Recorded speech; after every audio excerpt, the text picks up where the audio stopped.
Manchester United waxay u dhowdahay inay go'aan ka gaartay inay soo iibsatay ciyaartoyda Afrikaanta maxaa yeelay dhawaan waxa bilaaban doona tartanka AFCON waxaana qasab ku ah ciyaartoyda Afrikaanta inay ka tagaan kooxooda si ay u matalaan dalalkooda ciyaartoydu waxa la rabay in toddobaadkii hore ay baxaan laakiin FIFA ayaa dib u dhigtay arrintan oo ka xanaajisay xiriirka kubadda cagta Afrika ayna sheegeen inay tahay ixtiraam darro laakiin kooxaha Barcelona Chelsea iyo soo kala Arsenal wax saameyn ah kuma yeelan doono tartanka AFCON Manchester United ayaa wajahaysa dharbaaxadii ugu weyneed ee burburka xilli ciyaareedkan oo dhan saddex ciyaartooy oo United ah ayaa aasan doono tartanka AFCON Masraoui iyo soo kala waxa weelin doono ciyaariyahanka sanadkan ku jiro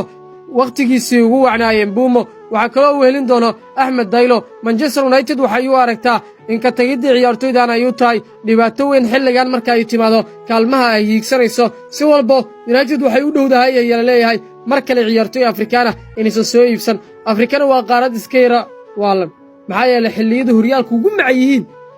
waxay leeyihiin tartankeena qabsanayna